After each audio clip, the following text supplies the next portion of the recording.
Dear friend, before we jump into today's episode, I thought I'd share a few updates about what I've been up to. It's been an absolutely amazing and action-packed few weeks. We visited Turkey as a family over Easter. Then last month, I was over in Florida at the Building Business Capability Conference, where I co-facilitated a workshop to boost creativity and co-presented a keynote with my good friend, Grant Wright. I got to catch up with so many friends who regularly attend the conference, as I've been presenting there since 2017, and also got to make lots of new connections. So if you are listening, then please do send me a message on LinkedIn just to say hi. Then on May the 4th, it was my birthday. I mean, I try not to make a big deal of it these days, but I received so many lovely messages from you all, and I just had to say thank you for taking the time to write. And last week, I got to deliver some Agile training for a client up in sunny Glasgow over in Scotland. I have to say, I will definitely be returning, as the people are some of the most friendliest you'll ever meet. But no matter where I go, I'm always spreading the word about the podcast. Whether it's in the airport lounge waiting for my flight, or during the check-in at a hotel. And by the way, a quick shout out to the lovely lady that served me at the Yotel Hotel over in Glasgow, who has become one of the latest listeners to the podcast. And as I was recommending different episodes to people during my recent travels, I remembered one that I'd recorded almost 2 years ago. So I thought I would reshare it in case it had got buried and forgotten in your podcasting app. To this day, it probably is still one of my most favourite conversations I've had the pleasure of hosting, because of the backstory and the connection that I personally have to this episode. So without further ado, let's find out who is the greatest leader of all time.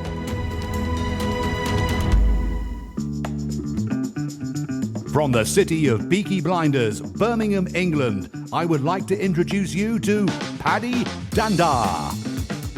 As the world becomes more automated and the robots take over, it's imperative that we build the right human skills for the future. So pull up a chair, grab a samosa or two, and make yourself very uncomfortable. Hey folks, thank you for joining us for another episode of the Superpower School podcast. I'm your host, Paddy Dhanda, and today I have a guest that I've been trying to get on the podcast for about a year. We've been exchanging messages in the background, and we finally made it happen. I have to say, out of every single episode that I've ever recorded, this is the one that I've been looking forward to the most. It's probably the one that's closest to my heart because of the connection with my own culture, my own religion.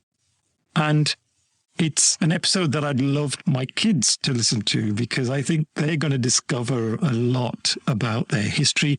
But I think anybody out there who is passionate about leadership will find this episode fantastic. So without further ado, I'd love to welcome Matthew Lockwood to the show. Hey, Matthew, how are you doing?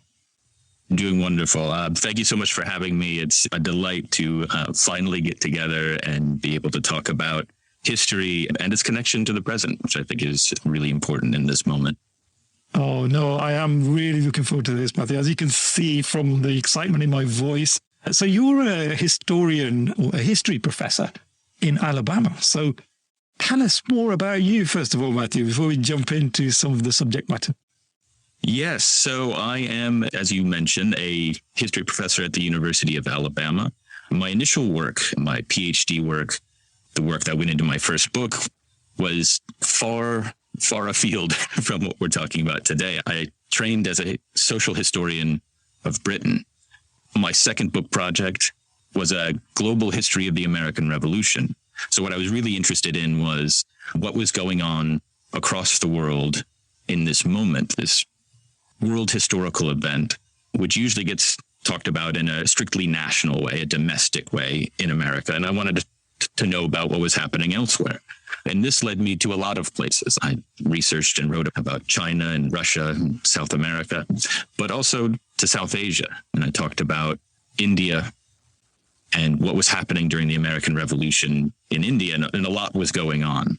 And this opened up a new world for me. I, as I said, was trained as a British historian in a sort of very domestic sense. I focused on social history. And in this second project, I started really thinking about global connections and becoming increasingly interested in South Asian history. And this led me, of course, to Ranjit Singh. Wow. Ranjit Singh, or I guess the way my parents brought me up when we used to refer to him, was Maharaja Ranjit Singh. Yes.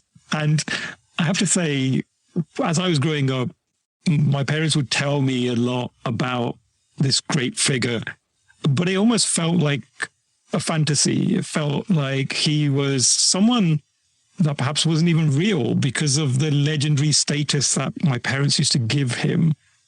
And I've never really read anything academic about him. I've never spent the time or the effort to do that, which I think is a real shame. And to see that someone like yourself has studied his life and brought his name into the mainstream is absolutely amazing. So just for the benefit of the listeners, there was a poll that was done a few years ago that you were instrumental in putting forward Maharaja Ranjit Singh for. And would you like to just tell us the story behind that? And what was the poll for? And why should people care about Ranjit Singh? That's an excellent question. So this is a couple of years ago, BBC History magazine reached out.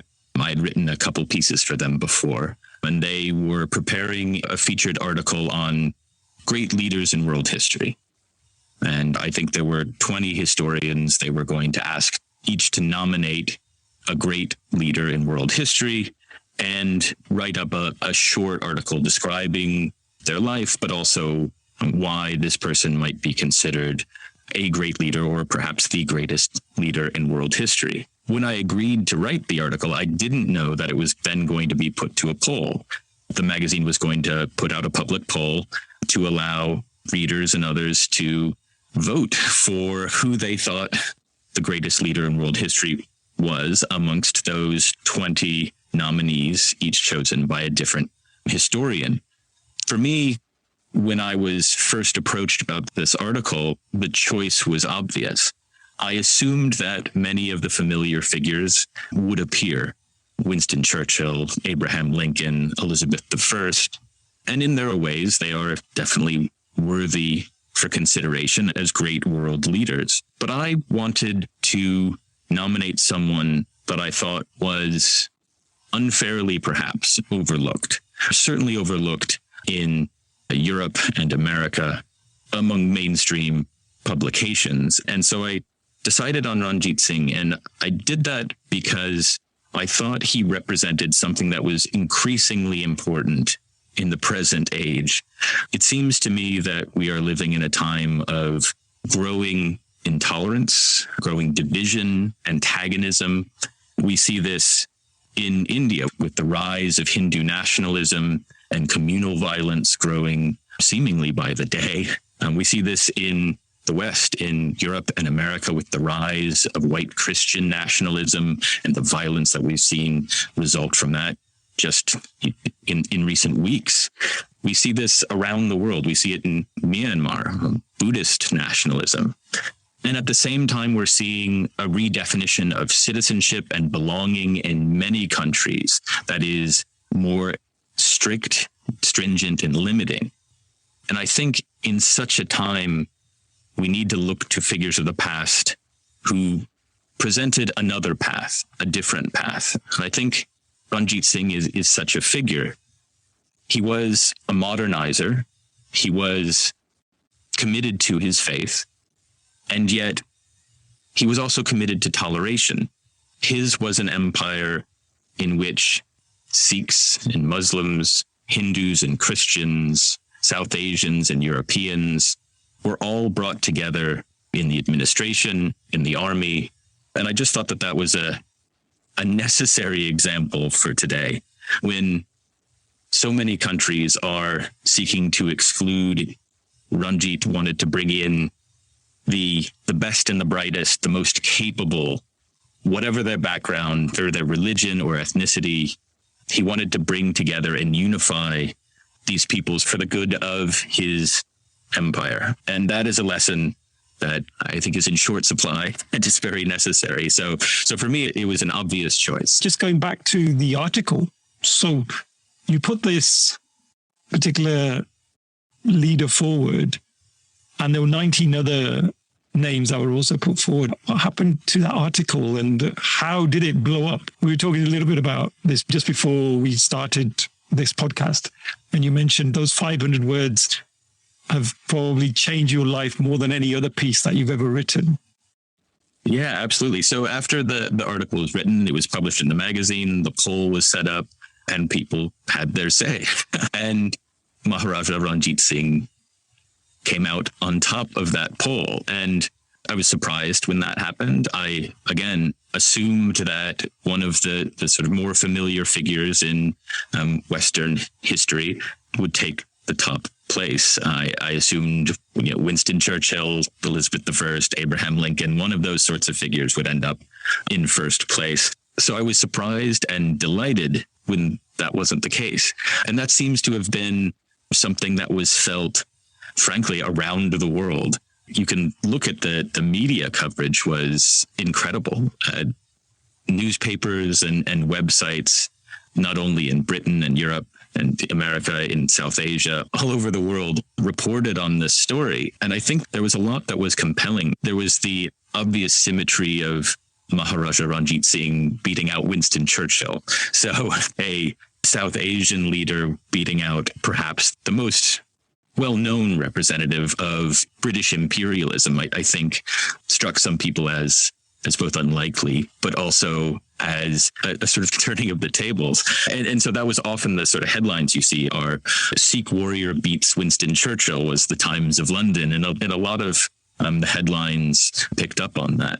But one of the things it also did is then gave space for a description of this figure and his life and his place in history, which I think is really useful and instructive. For me, the most rewarding, the most gratifying aspect of all of this was the response from individuals. And as you mentioned, this is a 500-word piece, something like that. And I've had a much larger response to this than anything else I've ever written. And I've written a couple of books, and this takes the cake. And I received a flood of emails. I still get emails, and Me being one of them. yes. And it's been wonderful to see. It really, I think, struck a chord with a lot of people. And there's some consistent features to these emails. Reading through them, you see themes emerge. And I've been trying to think about this. Yeah, why did this resonate so widely? Why did he win the poll? But then why did so many people respond so positively to this victory when they saw it in the news? And the things that you see throughout these emails, these messages, thanks. I get a lot of thanks. I'm not sure that I deserve thanks for it. I nominated Maharaja Ranjit Singh because he seemed to me to be worthy of the distinction.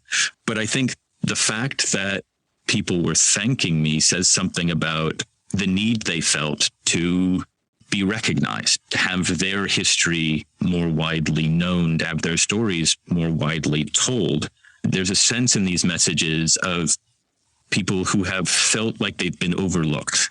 Their history has been overlooked for a long time, and finally seeing names that are familiar to them appear in the media, in newspapers and websites where they've never seen those sorts of names, that sort of recognition. And the other thing you get in these messages is a sort of infectious enthusiasm. People are just overjoyed to talk about their history, to talk about these stories, as you've said, that you grew up hearing.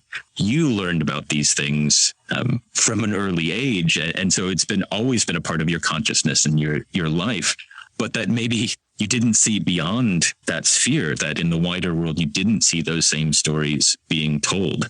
And so just a sense of real happiness, which again, in the present age is always welcome to see that optimism and that happiness. And one of the remarkable things is they came not just from Sikhs. I got messages from South Asians of all faiths and ethnicities. I got messages from Americans and Europeans. I just got an outpouring of enthusiasm and happiness about this figure and what he represented. And so I think that was just, it was, as you said, transformative. It made me feel like what I had written, the work I do, has a real impact. And sometimes as a scholar, that can be in short supply. Yeah, no, honestly, Matthew, it really did touch me just in the way that you talked about there. Sounds like lots of others had that same feeling as well. I mean, just to put things in context, that 500-word article that you put forward, I spotted this on the BBC website, and it talked about, I think it was something like 5,000 scholars had voted in this poll, and the percentage by which Maharaja Ranjit Singh was voted the greatest leader was, like, you'll have to remind me, was it something like 40%? Yes, he was near 40%. Yes. So it was a clear victory. As you mentioned, one of the things you're interested in is leadership. And I think, again, in the present era, there is a thirst for leadership. We seem to sometimes be suffering through periods in which we feel a bit leaderless, or like our leaders aren't necessarily to be trusted, or at least that we're skeptical. And I think we crave leadership. We just crave the right sort of leadership. And so I think Maharaja Ranjit Singh was a popular figure because he seemed like the sort of leader this era is missing, someone who can combine tolerance with personal faith, for instance, who is modernizing without leveling completely what has gone before. And I think we're all looking to solve those tensions at the moment. And so he resonates, I think, with today as much as he ever has. Definitely. I think if we ask people around the world, how proud are you of your leader of your country? I don't think very many hands would go up in today's age. It just feels like people are mistrusting of politicians, even people in positions of privilege, and it's such a shame. So Matthew, let's just paint the picture for the listeners. When did Maharaja Ranjit Singh come into the world, and what were times like back then? Because again, I've certainly been told about Sikh history and the hardship that people were going through at that time, and how different religions were really at battle with one another. It'd be great to understand the situation and the scenario in which Maharaja Ranjit Singh was almost thrust upon into the world, into this position. Yeah, so he was born in a difficult time, and perhaps a unlikely time for a sort of world leader to emerge, or perhaps great world leaders require difficult times to reach that status.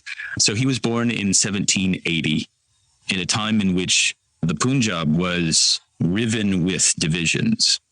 It was fractured into a number of smaller states, often divided by religion, Muslim and Hindu states, just little petty kingdoms is perhaps the best way of putting it. There's no sense at the time he's born that anything like the Sikh empire that he eventually creates is coming or is even likely to come. And his personal life was difficult too. He famously lost an eye to smallpox. And so it was not an easy time to be the ruler of one of these smaller kingdoms. And eventually he began to unite the Punjab under his rule. In part, this was through some canny alliances, including marriages, and in part through conquest. And so by the time he's 17, he's becoming a figure who is, at least in the region, increasingly well known.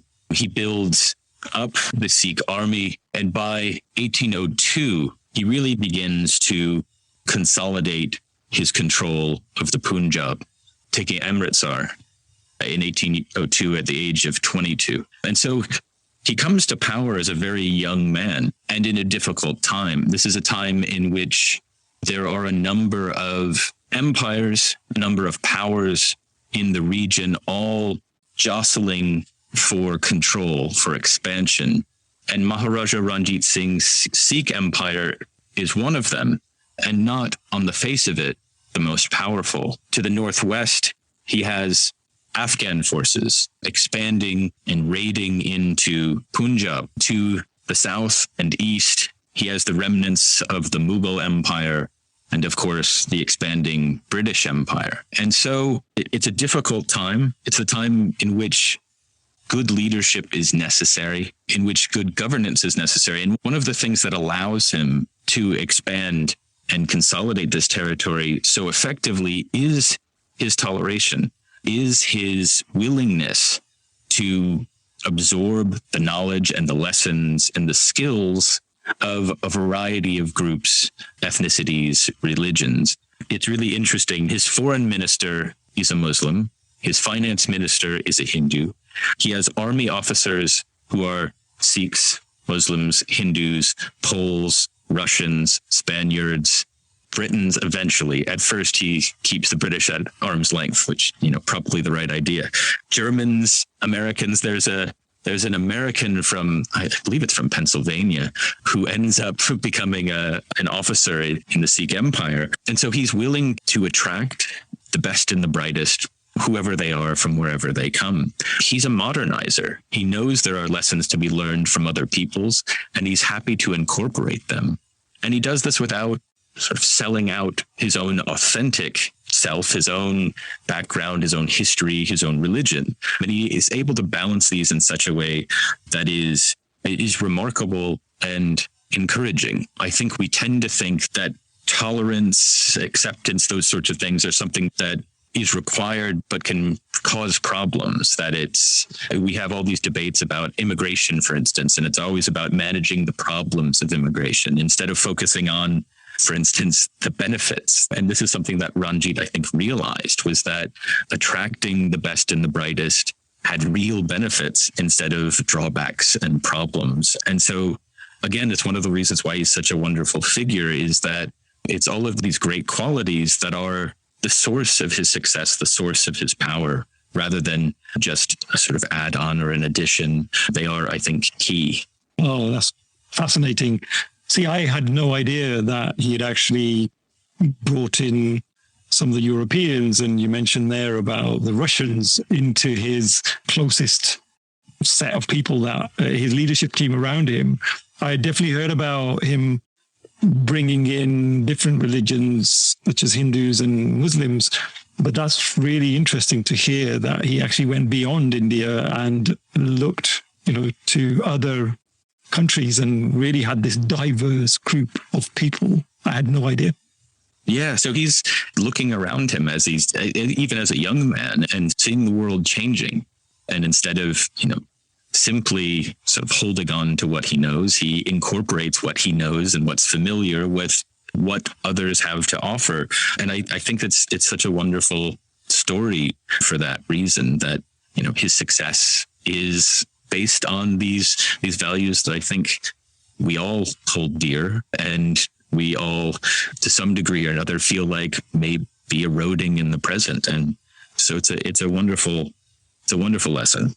And just again, to put it into context, I mean, the Punjab at that time was flourishing. It's probably the biggest it's ever been in terms of the size of the region, and probably the biggest it's ever going to be. If we think about just how much land was the makeup of Punjab, it went all the way from India through what now we know as Pakistan, but through to Afghanistan. I mean, again, could you put that into context for us? Just how big was it? Yes, it's massive. It's incorporating much of northwestern India, much of Pakistan, as you say. His capital was in Pakistan, and what is today Pakistan, and into Afghanistan. As I mentioned, this is an era in which Afghan rulers are increasingly powerful and aggressive, raiding down into the Punjab, and not just a massive state, but one that is flourishing in many respects. And the most famous is probably militarily. He reforms the army and makes the Sikh Empire a real world power on the back of that army. But it's also it's a period of cultural flourishing, of artistic flourishing. He is funding and financing and supporting religion and the arts, and not just his own religion. He does rebuild the Golden Temple, I think, is famously, which was almost in ruins at the time because of all of these conflicts. But he's also sponsoring and helping to fund the construction of other religious sites, Hindu temples, for instance. And he visits these religious sites too. Again, it is remarkable. His empire is a multi-ethnic, multi-faith empire. And for rulers of states like that, there are some options. And one of them is to insist on everyone following the religion or the culture of the leader. But another is to reach out and create bridges between those cultures. And he does that in a remarkable way, both through, as we mentioned, the sort of personnel of his administration and his army, but also in the way he uses the state funds, his own funds, to help support other religious groups, other cultural productions. It's a flourishing time. And I think more fascinating and interesting because it seemed unlikely at the outset of his life, and because it in many ways died with him. When he dies in 1839, he leaves a number of successors. He has a number of children, and several of whom want the keys to the kingdom. And it's at this moment that outside forces, including the British, want a greater say in who comes to the throne of the Sikh Empire. And that's really the beginning of the end of the empire. And so it is this really remarkable moment in which the Sikh Empire is a major world power and a major cultural center. And again, it's all the more exciting because it's based on so many of these values that I think are important today. Something else that I read about was he was a very humble person in that I don't think he allowed anyone to create a statue of him whilst he was alive. Yes, I think that is true. Yeah, he is a humble figure and one who seems more concerned with the benefit of his people and his state than with the benefits that accrue to him. When the British were, I'm trying to use my words carefully, but when they invaded India eventually to start to take control, from what I read, the British felt that they couldn't defeat him at that time. And so they created a pact with him to promise not to intervene in his business. Yet they carried on their business as normal. Yes, they even recruited his support against the Afghans, who were causing troubles not just for the Sikh Empire, but also for the British in their Indian territories. And so they required this alliance with the Sikh Empire that was in many ways mutually beneficial at the time. And the only problem with this is that when Maharaja Ranjit Singh isn't there to hold it together any longer, it provides inroads for the British, which will lead to two wars between the Sikh Empire and the British that will eventually lead to its collapse. In terms of his children, you mentioned the one child that, again, we as Sikhs always hear about is Maharaja Duleep Singh. Tell us more about him. What happened to him? So he's a fascinating figure. He is the last Maharaja of the Sikh Empire. And he's sometimes called in later life was nicknamed the Black Prince of Perthshire because he ends up in the UK. His last years are spent in the United Kingdom. He comes to the throne at a very young age. He's only 5 in 1843 when he succeeds to the throne of the Sikh Empire. But he's deposed by the British at 15. And it's at this point that he moves to Britain as something of an exile in 1854. He's warmly greeted. He becomes something of a feted popular figure But at the same time, at least for me, there's something of a sadness about it. He is, after all, living in exile. He has been deposed from the throne of the empire of his father, and ends up dying in Paris in 1893, which seems such a long time and a long distance away from the era and empire of his father. So a fascinating figure. And there are other fascinating ancestors as well, including one who becomes a suffragette in Britain, fighting for the rights of women, which is fascinating as well. Oh, tell me more about that. Yes. So that is, I believe, a granddaughter of Maharaja Ranjit Singh, who spends most of her life in Europe, and I like to think has taken on some of the characteristics of Ranjit Singh himself in focusing on modernization and progress and tolerance, and commits herself to the rights of women and is a champion of that cause in the later 19th century and the early parts of the 20th century. And again, another figure who is less well known, but probably deserves more acclaim. That's amazing. And I remember, again, hearing about Maharaja Duleep Singh when he was brought to England. It was almost intentional to remove him from his native land and to instill his mind with some of the Western thinking, such that he would almost forget about his culture. He would almost forget about this dynasty that he was from. And at the end, they said he almost wasn't Indian anymore. Like, he had been molded into this British young man who had lost all connection. And I think from a British perspective, the plan worked because he no longer wanted to rule the land of Punjab and continue that dynasty. Yes. So he is, as you say, a young man when he is deposed, and he's very much removed from the scene because the British don't want him to be another source of legitimacy in his homeland. And so he is brought to Britain and, as you say, educated and in a very British way, I believe, converts to Christianity, although he converts back later in his life. But as a young man of 15, so many of his formative moments are yet to come. And yes, I do think it's a very intentional strategy on the part of the British to try to sort of win him over to British, a British way of seeing the world, in which he is in many ways divorced from his homeland. And that's why it is a sad story in many respects, that he is intentionally cut off from his homeland and his culture and lives a life of exile. Even if it's a life of privilege in many ways, it's a life of exile too, and a life cut off from the world he was born into, which is, I think, tragic in its way. Yeah, and we got to get a small glimpse of that history last year when I took my kids to the Isle of Wight, where Queen Victoria had, I think it was like a retreat where she would go and spend the summers with her family. And that was one of the places they actually brought Maharaja Ranjit Singh as well. And there's a few pictures there of him when he was there.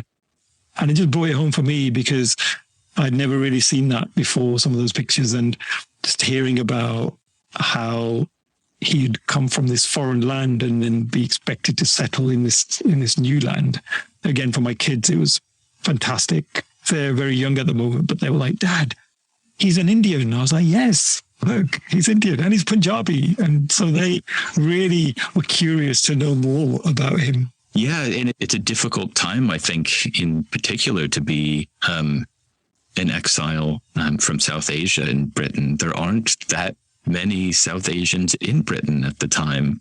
There are some notable exceptions, but it must have been a very lonely experience, especially for a 15-year-old to arrive, to be forced off the throne and sent to a strange country, and to be educated from then on in a very different way, brought before the Queen, as you mentioned. Just, it must have been both a whirlwind, but also very dislocating. It must have been something that was very difficult to come to terms with, and difficult to to sort of figure out one's place in the world and one's identity when you've been wrenched out of one culture and one history and placed in another, sort of on your own. That's very difficult.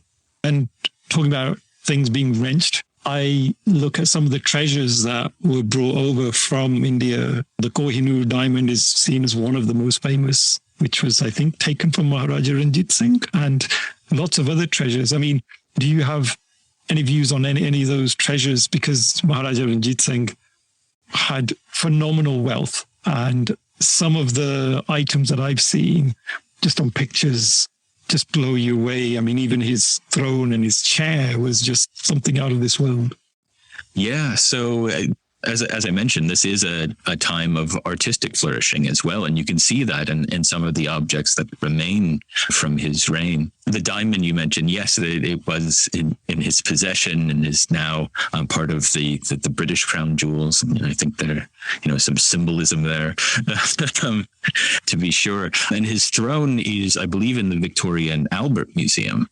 And I'm not sure about the throne, but I know the diamond, there have been calls in the recent past to have some of these objects returned to Pakistan or India or from whence they came. Perhaps we've seen increasingly these conversations about heritage and objects of heritage and where they properly belong and who has ownership. And it's impossible to look at these objects and not feel a sense of the history, both the flourishing of the period, but how that changed, how that collapsed, how that was torn apart in many ways, because you see these objects, these representations of such a golden age now across the face of the earth in various places, far from where they were created or fashioned.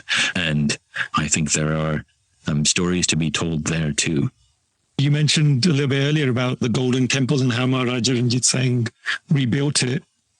And when we see it in its glory today, it's seen as one of the wonders of the world, maybe not officially, but I think a lot of people that see it or have been there would certainly argue the case that it is truly one of the wonders of the world. I mean, just the architecture, the gold, the fine, intricate details that they added to the Golden Temple just to make it this object of splendor and beauty. It's absolutely amazing, isn't it?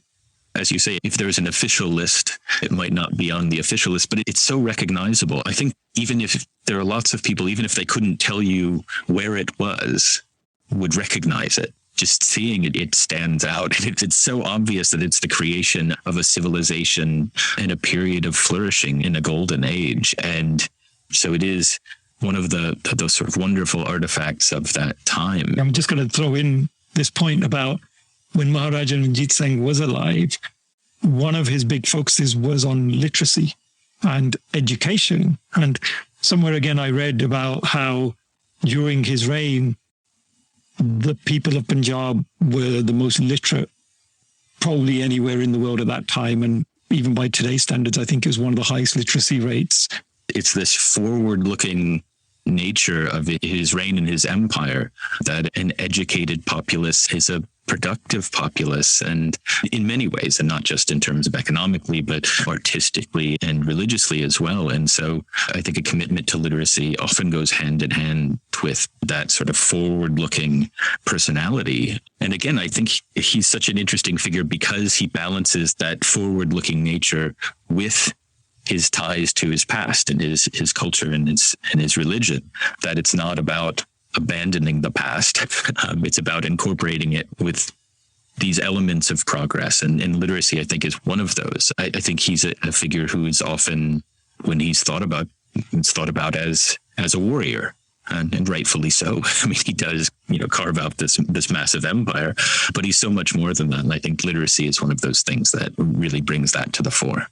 I read somewhere about how he had this book created, which had an element of the fundamental skills like mathematics and different languages and some of the other essential skills. And there was almost this approach, which is so innovative. I look back now and I think, wow, there was such a masterstroke. But this book was circulated to the people, and the deal was you work through this book, and once you finished with it, you then have to pass it on to someone else. And it was a way of spreading education. Again, I think it's this emphasis on both progress and unity of purpose. And I think that sort of idea is represented nicely in this book. The idea that it not only contains useful, practical knowledge, but that it's something to be passed on, that it's not something to be hoarded. That's also something that civilizations sometimes struggle with, restricting knowledge. Who has access to knowledge? Knowledge is power, after all. And so there are always tendencies to want to restrict knowledge, to limit who has knowledge and who has education. And this is an example of, I think, the better tendency to think that the more knowledge, the better, the more education, the better. Education and knowledge, when it's broadly spread, leads to flourishing societies. And I think, again, this is an example of that working in exactly that manner. Even if I look back to current times, we can see that women really have struggled to earn their right at the table. Think about voting in the UK. Is it the 60s or so was when women finally got to vote here in the UK. And I'm pretty sure in lots of other modern societies, they've had similar struggles. Even today in India, women struggled to get education. Yet here was the leader of the land advocating education is important for all, and really brought it to everybody in a way in which I don't think I've seen anyone do it in that way before. And again, how forward-thinking was that? Because in today's world, we're still struggling with those issues, aren't we?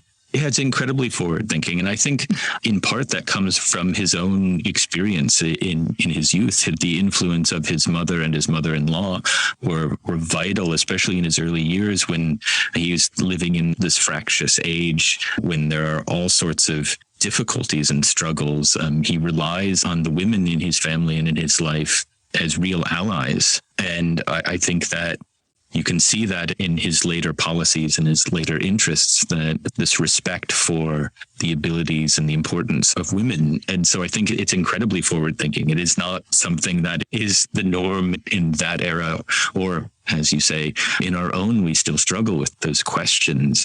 Honestly, Matthew, I could go and talk to you all day. It's such a fascinating topic. And as I mentioned at the start of the episode, one very close to my heart. And I really just want to thank you from the bottom of my heart, actually, for bringing this to the forefront and being able to have a talk about it now. Me and you having this discussion was all because of the work that you did to bring this to the masses. And I know at the time you probably didn't know that this is all going to happen, but it was amazing of you to take this particular person in history and to write about them. It's because you're passionate about this topic, struck a chord with yourself, and I'm sure it's going to strike a chord with others as well. How can people find out more? If anyone wants to know more about Maharaja Ranjit Singh, are there any particular resources that you would recommend? Oh, there are wonderful biographies of Maharaja Ranjit Singh, and I think looking to those would be a first step for someone who wants to get more in depth. They can look to the articles I've written for the BBC History magazines, the companion piece for the poll, the greatest leaders in world history. But the response was so great to the initial 500-word piece that they asked me to write one that was a little bit longer. For someone who just wants to dive in a little bit, they can look for that article. And then there are wonderful resources. I think there was a biography published just a year or two ago, I think, seizing on the interest in Maharaja Ranjit Singh in this moment. And so there are plenty of resources out there, and I absolutely encourage people to read more. I think they will be fascinated and come away with not only a greater understanding of the past, but hopefully a different outlook on the present too. Wow, fantastic. I personally will be going off and reading your article, the more in-depth one as well. That's one I did miss, so I'm going to go check that out. Matthew, be great for you to leave us with a few final words just in terms of what are you up to in the future? What are some of the things you're doing? I was wishing deep down there you were going to tell me that you're currently writing this new book about Maharaja Ranjit Singh. Maybe that's something in the future, but what are you up to? So I'm currently writing a book on the place of refugees and exiles in British history from ancient times to the present, from Constantine to climate change.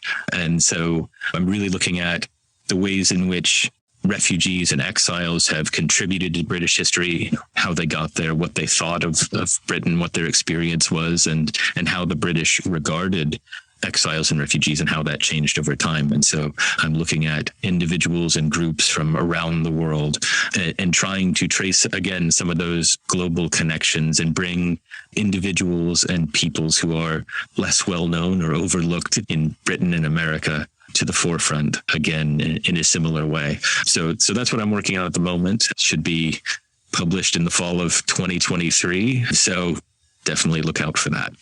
Oh, fantastic. We'll have to do another episode when you're ready with that, because that's another fascinating topic and very obviously topical at the moment because of the conflicts that we're seeing around the world, especially the Ukraine-Russia conflict. I'm sure in years to come, some of those people that have been displaced, they're going to be in a similar situation where they've embedded themselves into other regions and really had an impact on the culture around them. So, yeah. Yes, absolutely. It is very much a story of the moment. Well, Matthew, thank you so much. And as I said, I do want to thank you from the bottom of my heart. I've certainly learned a lot just during this episode. And I'm sure others that are listening will be blown away by some of those insights that you provided. So thank you so much. Thank you for having me. It's been a pleasure.